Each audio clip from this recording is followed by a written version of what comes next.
supposedly the story goes Whisper Rock told you that you couldn't join until you broke 90. True? Is this true? It wasn't Whisper Rock. It was the czar, the benevolent dictator of Whisper Rock, Mr. Greg Trius. So we have a mutual friend of ours, both man by the name of John Langbine here, and a local guy here. And he took me out, he introduced me to Mr. Trius. We went out and played Whisper Rock, and Greg was like, "Man, Larry, I had a wonderful time with you." And I was like, "Mr. Trius, I would be honored if I had the opportunity to join." He was like, "Larry, there's no chance in hell you would ever join this golf club because as nice and friendly as of a man as you are, there's no way in hell I would ever want to play behind you. And I'm definitely not going to make any of my members play behind you. You're absolutely terrible.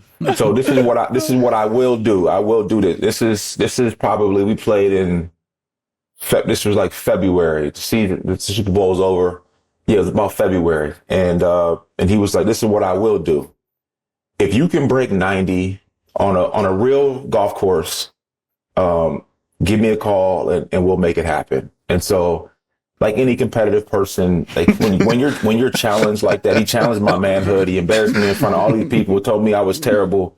And I was like, I'm gonna prove this guy wrong. I'm gonna prove him wrong. And so, it was probably 3 months later. It was probably, and I would say probably May. It was probably May. John and I were playing again up at McCormick Ranch Golf Course. And I was hitting it decent from my standards at that point. And my dad was with me that day. We had a really good time, and I ended up shooting 89 over at McCormick, and I had to make like a 5-foot downhill putt to be able to make it. And I played it straight, like every ball in the hole. I wasn't picking up any shots. If I hit it out, I was playing the regulation and really, really happy. And I called him on the golf. I said, "Mr. Trius, I did it. I finally broke 90. He's like, "Put me on speaker," because I told him who I was with. And it was like, "Guys, can you verify this? Can you verify this?" And they were like, "Yeah, Greg, he did it. He was like, "Larry, you're in. I need that check and we can get it done," And so like it started from there. So it's been one of the best things. I met so many great guys up at Whisper Rock. I got a chance to meet Kevin Streelman up there when I first joined, and I have so much admiration for that man because I played the AT&T with Kevin, I think 9 times. We won it 2 times, finished runner-up once, made the cut, I think 4 times in the times we played. And like when we first started playing, I mean, it was bad. I mean, the guy was giving me 25 shots. Ooh.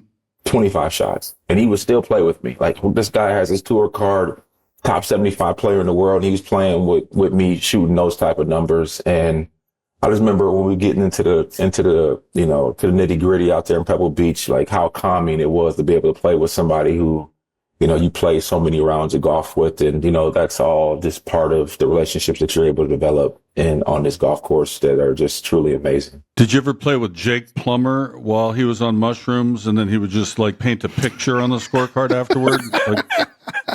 No, I have never had the chance to play with the Snake, but the Snake is big time in the pickleball. He's a really good pickleball player, and so he had an event out here about 2 weeks ago. Unfortunately, I couldn't plan it, but I want to get him on the pickleball court to see if he's really all he says he is. He talks a lot of crap.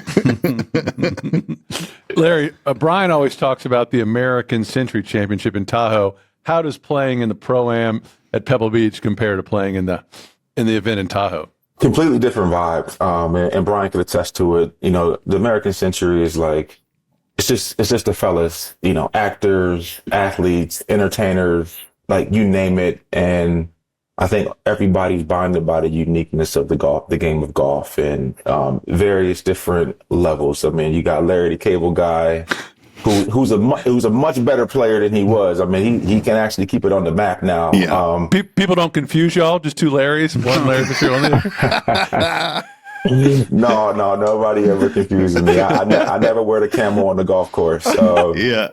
But like it like the guys you get paired with every single day, the money games you have on the side, man, it's a lot of fun. And AT&T it's a corporate event, but played at the most amazing golf course in the world. The views, like there's literally no place prettier than Pebble Beach on a nice day. I mean, like you'd be hard pressed to find a a nicer walk on a beautiful day. But there's been some rough days out there too. I remember playing one day, hiding behind the rocks in Monterey, blowing about 40 mile an hour, raining sideways. I'm like, golly, I would love to be off this golf course right now. My friend Jesse always talks about how those of us who love golf will look for help anywhere. Like my garbage man comes on Fridays. I will ask him, like, am I coming inside too much? And no disrespect, I was a garbage man. How are you trying to improve? And what are the sources you look to? Because you're a competitive guy. Yeah, I mean, I watch golf a lot. Even when I'm working, I have it on my TV. It doesn't matter if it's, drive, chip, and putt competition. It doesn't matter if it's the LPGA tournament here in Phoenix. It doesn't matter if it's a college. Like, I feel like I can learn something from anybody that's playing it at a high level. There's similarity. Oh, he's pretty steep like I am on the takeaway, or man, he kind of closes the face at the top like I do, and like he gets it around on it. So there's things that you pick up and you watch and you try to, you go to the range and be like, man, I see this, or I watch a lot of YouTube videos of short game things and different putting strategies. So like, I'm always trying to get better and improve. The biggest difference is I just don't get a chance to practice as much as I used to. Actually, when I played football, the schedule was set. So, I knew on Mondays, if I wasn't banged up after we do our film study, I could go out and play 9 holes, right, before I picked up the kids. And then Tuesday, drop the kids off at school. I could play usually 27 holes before I needed to get back at 3 o'clock to pick up the kids before they had their things. Wednesday was a long day. Thursday, earlier in the year, before the sun started setting a little bit earlier, I could get out and practice for an hour, after practice. And on Friday, it was short, fast Friday. So I knew at 1 o'clock, 1:30, I'd be able to get out on the golf course and play. Sundays before games, you could get 9 in probably. No. I never played.